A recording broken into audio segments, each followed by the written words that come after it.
ये आज की स्टोरी सुनकर तुम भी एक बार सोचने पर मजबूर हो जाओगे कि स्टोरी तो बहुत सुनी है, लेकिन आज की स्टोरी कुछ अलग थी। मैं जो स्टोरी सुना रहा हूँ, मैं भले कैमरे के पीछे हूँ, लेकिन आपको एक रियल कनेक्शन महसूस होगा इस स्टोरी को सुनने के बाद। एक रियल कनेक्शन आप फील कर पाओगे। ये स्टोरी एक रियल एस्टेट एजेंट की है जो प्रॉपर्टी बिकवाने का काम करता था। इस स्टोरी को सुनने और पढ़ने के बाद मैं भी थोड़ा सा डर गया था। मुझे ये स्टोरी डरावनी लगी। एक बार तुम भी सुन लो, शायद तुम्हें भी डरावनी लगे। रवि एक नौजवान लड़का था जो रियल एस्टेट एजेंट था, जो अपने करियर में बहुत तेजी से आगे बढ़ना चाहता था। उसे एक पुरानी हवेली को बिकवाने का काम मिला हुआ था, जो हवेली शहर से बाहर थी। लोग कहते थे कि वो हवेली भूतिया है, लेकिन रवि ने इन सब बातों को मजाक समझा था। उसने तय किया था कि वो इस हवेली को बिचवा कर रहेगा और एक अच्छी खासी कमीशन कमाएगा। एक शाम रवि हवेली का माहौल चेक करने गया था।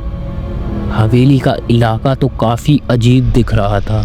दीवारों पर पुरानी तस्वीरें दिख रही थी जिसमें लोग घूरते हुए दिख रहे थे, और ऐसा लग रहा था कि वो तस्वीरें बोलने ही वाली हैं, और उनकी आंखें खून की तरह लाल थीं। जैसे ही वो हवेली के अंदर गया, उसे एक ठंडी हवा का झोंका महसूस हुआ। उसने अपने डर को नज़रअंदाज कर दिया और उस हवेली की जांच पड़ताल शुरू कर दी। जैसे ही वो ऊपर वाले कमरे में गया, उसे एक पुरानी डायरी मिली।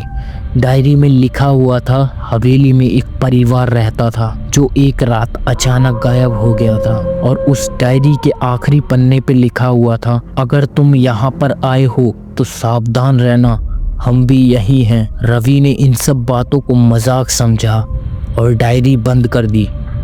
डायरी बंद करते ही वहाँ का माहौल अचानक एकदम से बदल गया था। रात होने पर रवि ने तय किया कि वो आज की रात हवेली में ही बिताएगा, ताकि वो अगले दिन इस हवेली को बेच सके। जैसे ही रात का समय बढ़ने लगा, उसे अजीब अजीब आवाज़ें सुनाई देने लगी। दरवाजे पर खटखट की आवाज़ें, और कभी कभी तो उसे ऐसा लगता जैसे कि कोई उसके पीछे हमेशा चल रहा हो।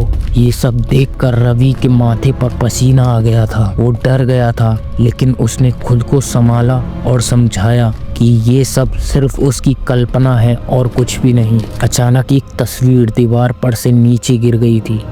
रवि ने उसे उठाया और देखा। उस तस्वीर में एक महिला की आंखें उसे घूर रही थीं।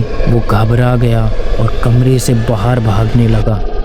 जैसे ही वो नीचे आया, उसने देखा कि दरवाजे पर ताला अपने आप लग गया था। वो चिल्लाया, कौन है, मुझे छोड़ दो, लेकिन कोई जवाब नहीं आया। अचानक उसे एक ठंडी सांस महसूस हुई और उसने पीछे मुड़कर देखा तो वहां पर एक धुंधली परछाई खड़ी हुई थी जो उसकी ओर धीरे धीरे बढ़ रही थी।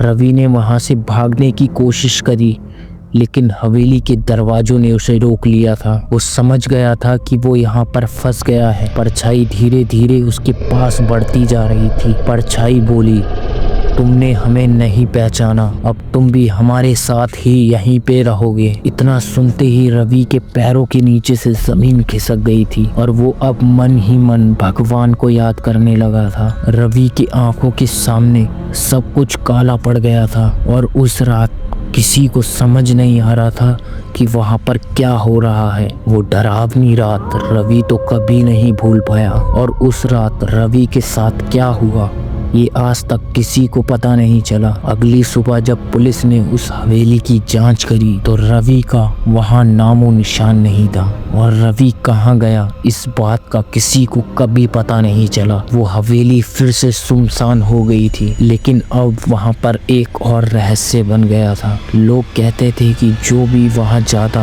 वहाँ से वो कभी लौट कर नहीं आता। इस तरह एक और खौफनाक कहानी उस हवेली से जुड़ गई थी, और रवि की कहानी भी एक रहस्य बनकर रह गई थी। इस कहानी को इमेजिन करके मुझे तो डर लगने लगा था। अब ये कहानी आपको सुनने के बाद कैसी लगी, इस चीज को आप कमेंट करके जरूर बताना। और हमारे चैनल पर नए हैं तो इस चैनल को अभी के अभी सब्सक्राइब करना और साथ में बेल आइकन दबाना। और ऐसी ही दिलचस्प हॉरर स्टोरी सुनने के लिए हमारे चैनल से जुड़कर इन हॉरर स्टोरीज का आनंद लेना। और आपकी भी लाइफ में कभी ना कभी कोई ना कोई भूत आया हो या आपने कभी भूत को देखा है तो इस बात को कमेंट करके ज़रूर बताना। और आप किस तरीके की हॉरर स्टोरी सुनना चाहते हैं ये भी कमेंट करके ज़रूर बताना।